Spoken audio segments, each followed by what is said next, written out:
Kontraktor ka, congressman ka pa. Ako po. Inconsistent yun eh. Di ba? Kontraktor sa House of Representatives. Na itigil na ninyo yung ginagawa ninyo. Sa Martes kasi, Nelson, uumpisahan ko na yung flood control investigation na yan. Ay, yan ang matindi. Sa Blue Ribbon. Blue Ribbon na po ito. Para medyo challenging yan. Mahirap talaga sa laki ng problema kinakaharap natin dyan. Ngunit ako naniniwala kapag ka nakipag-cooperate ang mamamayan. Anong may emergency na ibibigay sa Pangulo? Kaya nating imbestigahan yan, makipag-cooperate lang ang taong bayan. Matukoy natin kung sino yung may mga kasalanan dyan. Na itigil na ninyo yung ginagawa ninyo. Diba? Parang pagkor eh. Operator ka na, regulator ka pa. Kontraktor ka, congressman ka pa. Ako po. Inconsistent yun eh. Di ba? Game operator na DG Plus. DG Plus, Yan yata ako yung nag-sponsor ng isang ano eh. Concert. Ng isang concert. Isipin mo, gagamit ka ng mga, alam nila, sikat na tao yun eh. Sikat. Influencer. Basta alam lang nila sikat yung tao. Hindi na nila iniisip kung sira ulo yun o hindi. Di ba? Oo nga, tama. Isipin, ang kanyang gawain magpatawa. Okay naman yun. Marami naman tayong komedya. Maraming komedyante. Nakita mo naman yung mga institusyon sa komedya. Dolphy. King of comedy. Sino ang makikipagdebate na yung mga tao ngayon nakapagbigay ng talagang kasiyahan, pagpapasaya sa marami nating kababayan? Lalong-lalo na sa kahirapan ng buhay, di ba? Panchito, di ba? Aping Daldal, Chiquito, marami. Pagpapasaya, isang lehitimong gawain, isang lehitimong profesyon.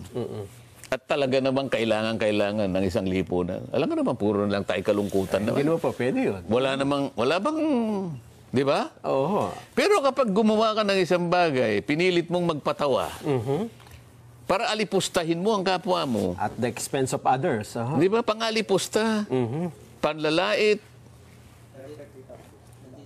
Nasa tamang pag-iisip ba yung tao na yun, Nelson? Parang binanggit nyo kanina, parang Pareto. Ikaw lang sumaya. Pero yung isa ay pinalungkot mo. Hindi, malayo ang Pareto ron eh. Meron doktrina pa yun, kaya ayoko na lang palawakin. Ang ibig ko sabihin doon, kung talagang ang gawain, kung talagang legitimate, ba't di ka ba makakapagpatawa nang hindi ka mga alipusta ng kapwa mo? Siguro pwedeng tanungin eh.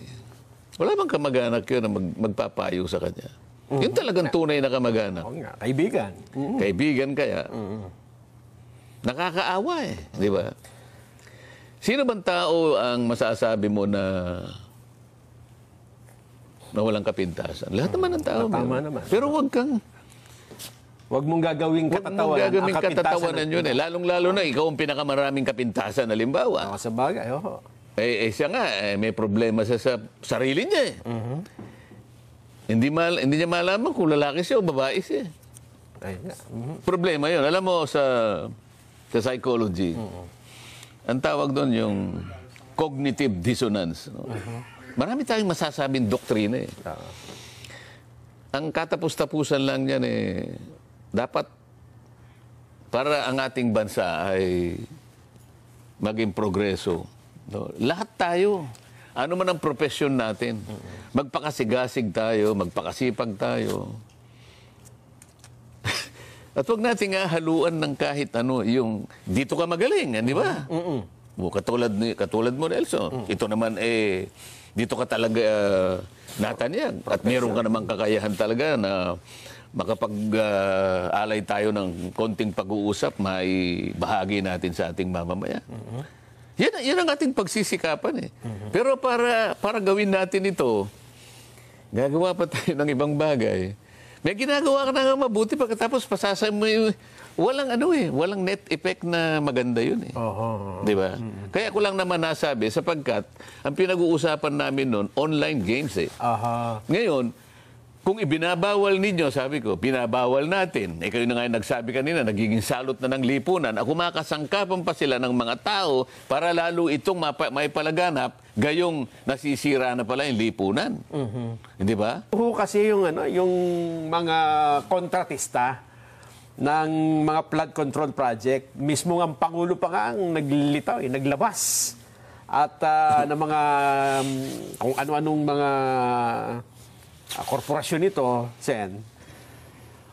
At meron pa siyang website na binuo itong isumbong mo sa Pangulo. Ayan. Isumbong daw ng mga tao ang mga alam nilang katiwalian tungkol sa flood control. Ito ang bago. At ito po yung ating papaksain na isasama ho natin ang ating mga kababayan. At meron silang magandang... Sa pamamagitan ng Vox Populi natin? Vox Populi, opo. Anong itatanong natin sa kanila? May mungkahi po kasi si House Minority Leader at 4-Piece Party List Representative Marcelino Libanan. Ang sabi niya, kung gusto talaga nating matigil itong problema sa baha, bibigyan ng Kongreso ng emergency powers ang Pangulong Bongbong Marcos. Total, ang Pangulo po ang naglantad na ng mga pangalang ito o ng mga korporasyong ito. Inatasan din niya ang DPWH na i-audit ang mga proyekto. Mas maganda daw na merong congressional action para mabilis daw ho na... Akala ko ba emergency power? Bakit congressional action? Ayun nga ho, sila ang magbibigay sa Pangulo. Kasi may mga bureaucracy pa daw, may mga kung ano-anong technicality, legalidad, para daw mabilis. Kagaya ng... pag-i-issue na bakit may right of way dito? Relokasyon ng mga apektadong mamamayan. Pagka magagawa ng mga flood control project, kailangan daw emergency power na para maitayo na ito at makita natin na meron talagang... Bakit? Ang problema ba right of way? O nililihis lang nila yung yun nga, issue? Oho. Bakit kailangan pa ba't kailangan pambigyan natin ng Pangulo ng emergency power? Kanino ba nanggaling ang problema? Dapat magkaisa na lang yung mga contractor sa House of Representatives na itigil na ninyo yung ginagawa ninyo. Diba? Parang PAGCOR operator ka na, regulator ka pa. Contractor ka, congressman ka pa. Inconsistent yun Diba? Pagkatapos, yung mga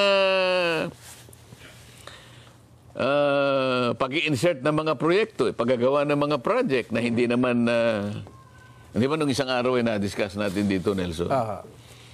Isang revetment, meron siyang slope. Isip-isipin mo yung slope, wala man lang kahit kawayan lang, wala Puro lupa. Nako po. Yun ang anong emergency power ang ibibigay sa presidente? Kayo na po magkusa dyan na yung pera po ng bayan, wag po ninyong lalaruin yan. Sa Martes kasi, Nelson, uumpisahan ko na yung flood control investigation na yan. Yan ang matindi. Sa Blue Ribbon. Blue Ribbon na po ito. Para medyo challenging yan. Mahirap talaga sa laki ng problema kinakaharap natin dyan. Ngunit ako naniniwala kapag ka nakipag-cooperate ang mamamayan. Anong may emergency na ibibigay sa Pangulo? Kaya nating imbestigahan yan, makipag-cooperate lang ang taong bayan. Matukoy natin kung sino may mga kasalanan dyan.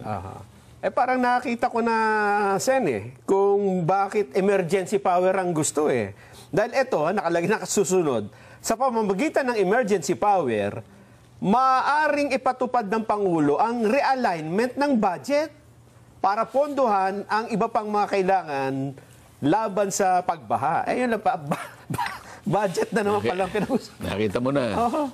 Hindi naman talaga yung ikasusugpo ng korupsyon ng kanilang direksyon dyan.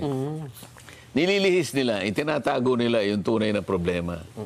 Isip-isipin mo na lang, isang pangkaraniwang flood control project. Pangkaraniwan yan, ito yung kalsada, Nelson. katabi niya ilog, halimbawa. Sa makatwid, kung ito yung kalsada, gagawa ka ng slope. Ito yung slope protection na pinag-uusapan natin. Diyan napakarami ang corruption na nagaganap. Doon sa palang sa slope na yon, minsan walang bakal. Pagkatapos nito, magmi-meet yung slope at saka yung tinatawag na apron at saka yung sheet pile. Sheet piling yan. Mga bakal na yon ay pilit mong ibabaon sa lupa. Para hindi mag-iba. Oo, ganito yan eh. Pangkaraniwan, yung length ng bakal, mga 6 na metro yon. Haba, ano. At saka yun ay talagang palulubugin mo. Kaya nga merong makinarya, malaki yun eh. Na talagang pinupukpuk yan talaga. Para ibaon. Para ibaon yun. At kinakailangan, yung pagbabaon na yun, abutin mo yung punto na kahit na yung tinatawag na scouring, sabi nila. Kasi pag umaagos ang tubig, ano yung mga lupa niyan. Yung pinabaunan. Ang pinakamaraming problema rito, lalabas ito eh. Kung sinabi mo 6 na metro. Ang gagawin nila, minsan 3, minsan 4. E di ngayon, yung babaon doon, ang dapat na nakalitaw kasi 1 meter lang eh. Sa mga yung 5, nakabaon. So pagka ginawa mong 3 o kaya 4, hinati lang. Yung sinabi ko sa iyo na scouring na yun, kasi lupa, makikita mo pagdaan ng mga ilang taon lang halimbawa o buwan, makikita mo nakabitin na yung ano eh. Nakalutang na. Lulugso ngayon yung ano. Lulugso. O sasabihin ngayon ng, sir, kaya ako naman po, napipilitan lang po naman ako na gawin yan sapagkat si congressman po humingi sa akin ng from 15 to 20%. Yung kontraktor ang nagsasalita. Kukuha po si Kong ng ganito. Pagkatapos yung district engineer, kasama na po yung COA, kasama na po yung DBM, meron pong porsyento dyan. Yung quality control, meron po yan. Yung tax na yan dyan po yan. Pagkatapos yung barangay, may kumukuha pa po dyan. Kapag sinuma mo yon, ang natitira na lang sa pondo na talagang gagamitin mo, 42% na lang eh. Malaki pa yan. Hindi, ibig ko sabihin, ipagpalagay natin ang average 42% na lang ang natitira. Higit sa kalahati na waldas. Pero yun nga. Saan mo ngayon kukunin? Kaya ngayon, sasabihin natin, yung quality, yung integrity, nung ginawang project talagang na-sacrifice, doon nakuha. Na-sacrifice. Kanya nga mawawala lahat yan eh. Ngayon, kung gusto ninyo ako, mag-random tayo. Random check. Pababak ko lahat yung mga ano ninyo, yung ginawa ninyong sheet piling na yan. Maganda yan. Makikita ko yan at tigta-3 lang pala.